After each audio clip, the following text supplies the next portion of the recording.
The files do not say what he saw. They only say that, after that day, he never spoke again. Before continuing this record, it is worth making a simple request, common in field notebooks and notes from that period. If you are listening now, leave a comment saying which city you are following this story from, and what time it is there at the moment. The name that appears in the documents is Edgar Witmore. Born in 1881, recorded in a parish book with yellowed pages, Edgar was too ordinary a man to be memorable, and perhaps that is why his silence has endured through time. He lived on the edge of a small rural community in a region of closed valleys and dirt roads, where the wind carried the constant smell of cut wood and burnt charcoal, a place that the maps of the time indicated only as a passing point, but which, in oral accounts, was described as the end of the world. The houses were low, made of dark wood, built with whatever was available. There were no well-defined fences. The boundaries between properties were marked more by habit than by actual lines. At night, there were few lamps, and darkness seemed to occupy the spaces with authority. It was there that Edgar lived with his wife, Margaret, and their only son, Thomas, then 9 years old. Tax records, shopping lists, and postal notes confirm a simple, predictable routine, almost invisible to the eyes of any higher authority. Edgar worked as a night watchman in a makeshift railroad depot, used to store tools, spare rails, and cargo awaiting transport. It was not an unusual job, but it required trust. His name appears repeatedly on payrolls without delays, warnings, or comments. A man described by neighbors as quiet, attentive, too proper for the place. He never got into fights, never frequented bars, never raised his voice. Margaret kept a small household notebook where she wrote down expenses, delivery times, and minor daily concerns. This notebook was preserved for decades by a distant relative and now rests in a regional archive. In its pages, there is no mention of serious conflicts. There is, however, something curious. In the weeks leading up to the event that would mark the family's history, there are brief, almost cryptic notes. Phrases like, "Edgar came home late again," or "the shift was different today." Nothing explicit, nothing alarming, just enough to indicate that something had slowly gone off track. The community itself seemed to function as a closed organism. Everyone knew who came and went. Any change attracted attention, yet no police records, no official telegrams, no local bulletins mention any problems during that period. At least not directly. The institutional silence is almost total. The first indication that this was not just another forgotten case comes from a letter found years later, sent by a railroad employee to the central office. The letter is short, bureaucratic, but contains an unusual observation at the end. Witmore was present. He said he saw it. Since then, he has not responded. There is no further explanation, no attempt at clarification. Just this single out-of-place line, recorded without any intention of dramatizing. And precisely because of that, so disturbing, what Edgar Witmore saw that night was never described in words. But from that point on, everything that was known about him began to disappear from the records, one document at a time. And that detail, lost among official papers, is where the mystery really begins. In the months before the disappearance, the Witmore's life followed a rhythm that seemed unchanging. And it is precisely this predictability that makes the small deviations so significant in the accounts of the time. Edgar woke up before sunrise when he wasn't working the night shift. He had a habit of standing motionless on the porch for a few minutes, as if measuring time by the cold on his face. Then he would go inside quietly, wash his hands in a bucket of already cloudy water, and put on his boots with his usual calm. Margaret would say to anyone who asked that her husband wasn't a man of many words, but he wasn't bad-tempered either. He was just a man who seemed to carry things inside without spilling anything. Thomas, their son, was described as overly attentive for his age. A thin boy with lively eyes, he liked to observe the world without interrupting it. He attended a makeshift classroom twice a week, weather permitting. The teacher, in a statement taken years later, said that Thomas copied everything carefully and that he would sometimes stare out the window as if waiting for someone to arrive on the road. There was no known reason for this, but the statement was recorded, and it stuck. The Witmore house stood on a slight hill, near a line of dense trees that hid part of the view of the valley. In the background, on clear days, you could hear the movement of the railway depot, metal hitting metal, creaking, distant voices, the occasional whistle that seemed to cut through the air like a blade. At night, that sound diminished until it was almost nothing, and the silence of the place became heavier, as if the earth itself were holding its breath. Margaret kept to her routine with precision. She baked bread twice a week, sewed whenever she could, and traded small goods with her neighbors. Flour for soap, eggs for fabric. It wasn't an easy life, but it was an organized one. In her notebook, her notes followed a domestic logic. Coal, thread, candle, patch on Thomas's coat. And then, almost imperceptibly, notes appeared that did not match the rest. Noise near the warehouse. Edgar came back smelling of smoke. Did not ask about dinner. None of these phrases, taken alone, would mean much. The problem is that in the statements gathered later, the same feeling appears repeatedly. Something was changing, but no one could pinpoint exactly what.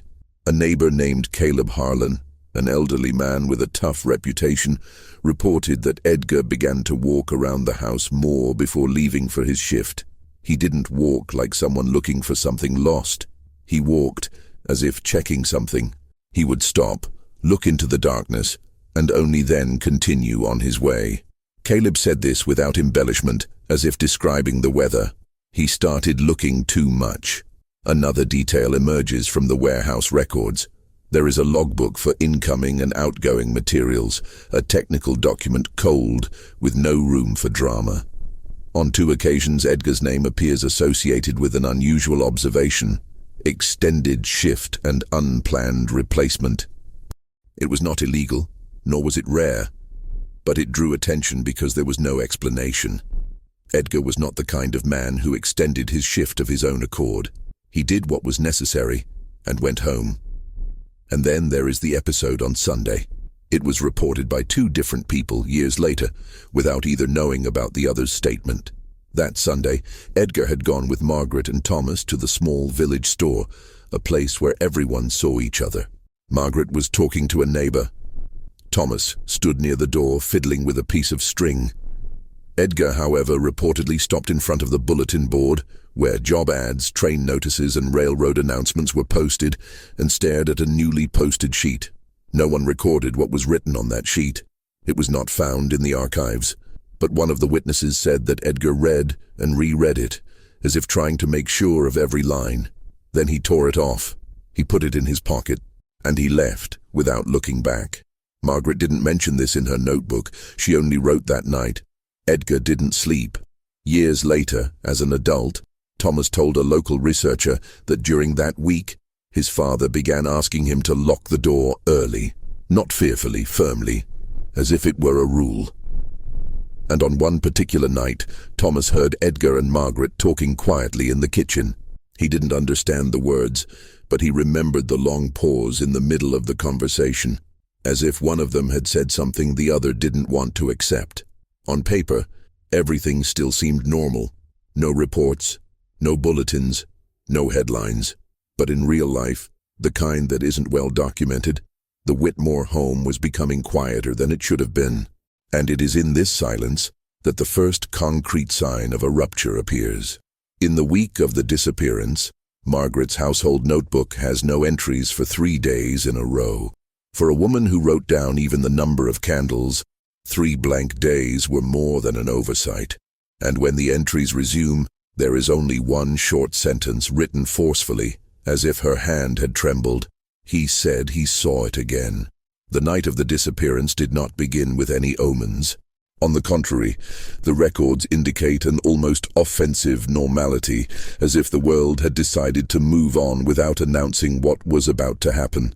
It was early fall. The air was dry, and the sky had a low layer of clouds that did not threaten rain, only muffled the sound. Margaret prepared the meal early.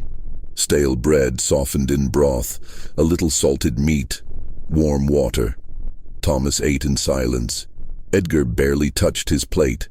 This detail appears in two different accounts, collected years later, and coincides with the last complete entry in the household notebook. Ate little, left early. Edgar's shift that night was not officially scheduled. The warehouse log indicates that another guard was supposed to take over, but there is a deletion in the name.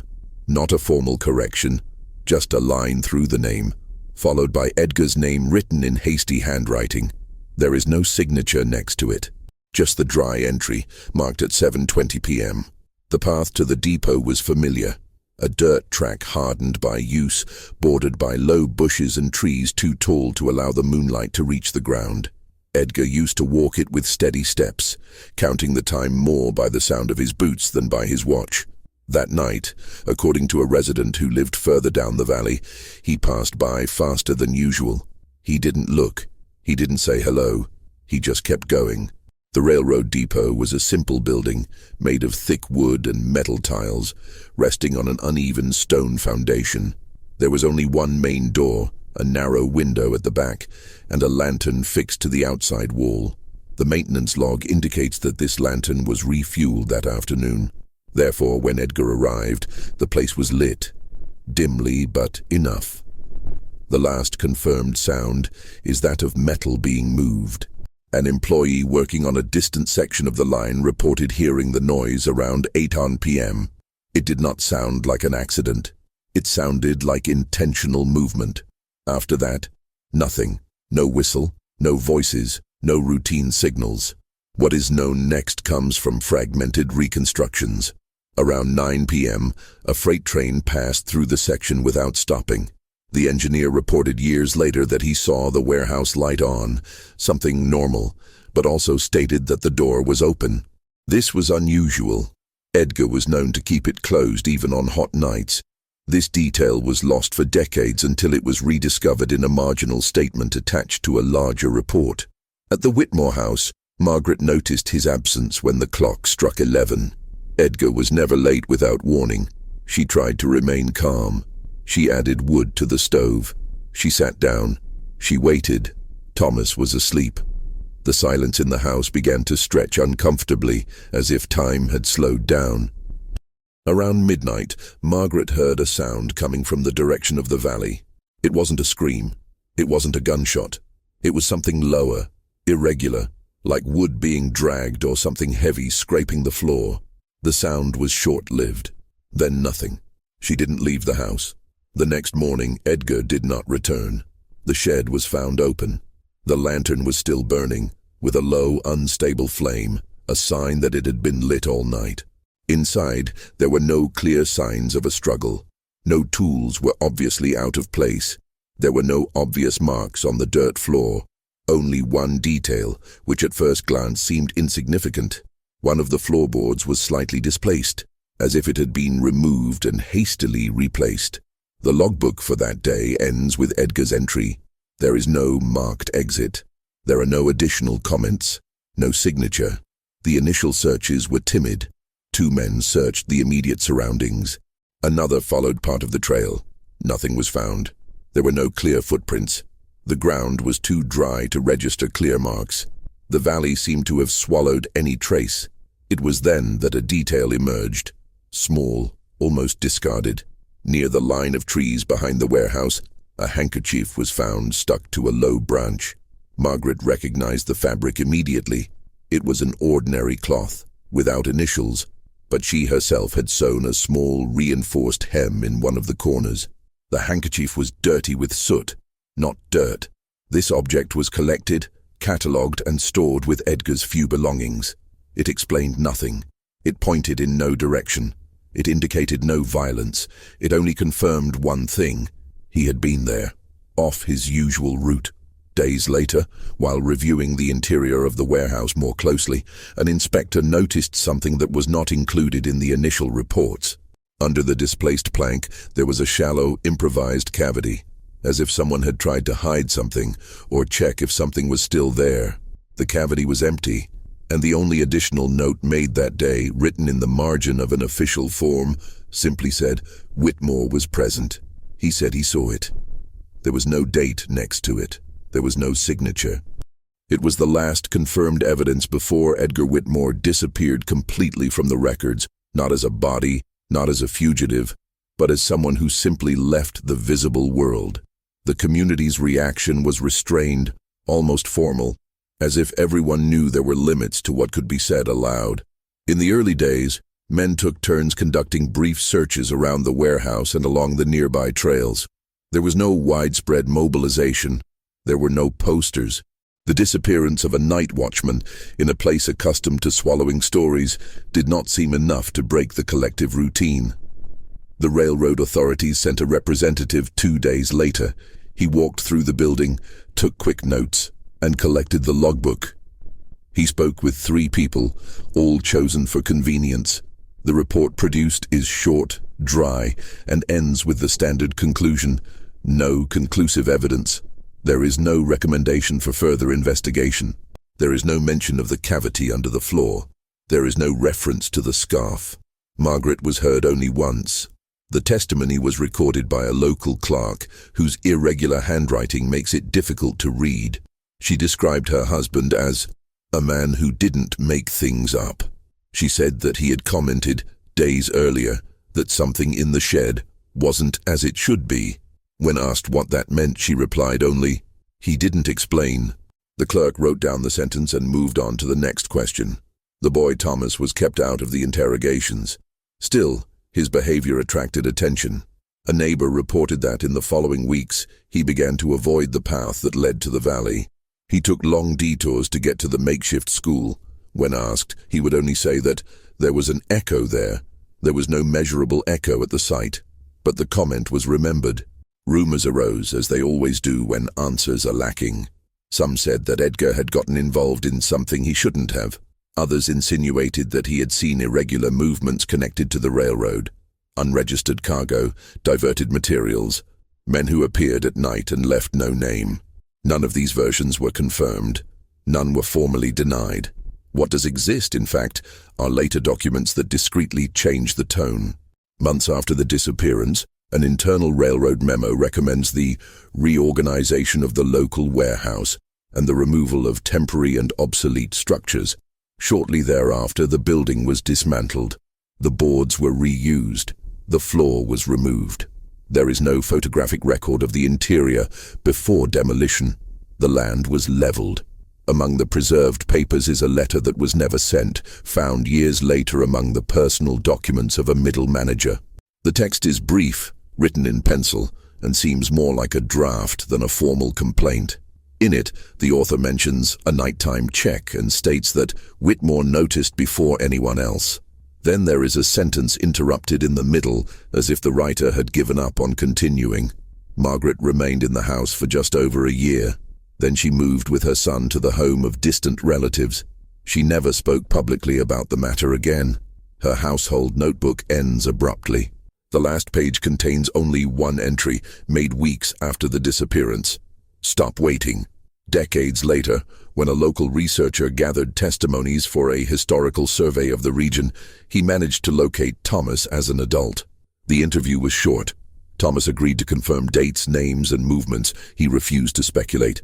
At the end, when the researcher asked if his father had left any explanation, Thomas replied with a sentence that was written down word for word. He came back that night.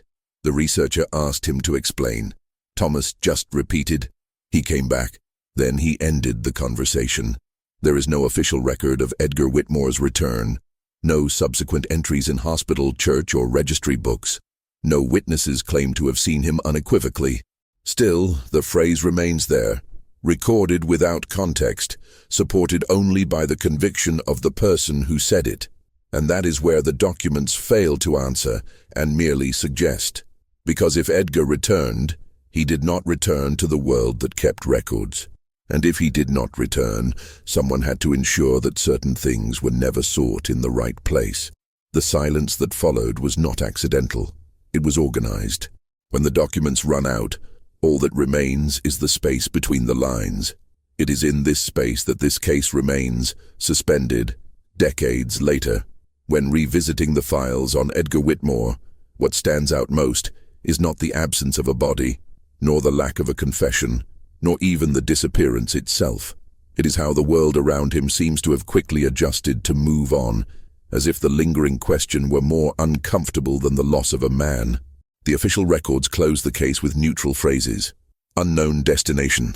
No conclusion. Filed. But none of these terms reflect the real impact of what happened on those who remained. Margaret never wrote about her husband again. Thomas built a life away from the valley, away from the railroad, away from anywhere where the silence weighed too heavily. Neither of them tried to turn the disappearance into a public narrative. They just moved on, each in their own way, like people learning to live with a door that will never be opened again. Decades later, walking through the land where the warehouse once stood, there are no visible traces. The ground is smooth. The vegetation has grown unevenly, as it always does where no one looks for a long time. There are no signs, no marks, no material memory. Still, the older residents avoid the place without knowing why. They don't talk about Edgar. They don't talk about that night. They just avoid it. The historian who gathered this material wrote, in the margins of his own notes, a personal observation that was never published during his lifetime. It reads, "There are cases where the truth does not disappear. It just no longer needs to be told."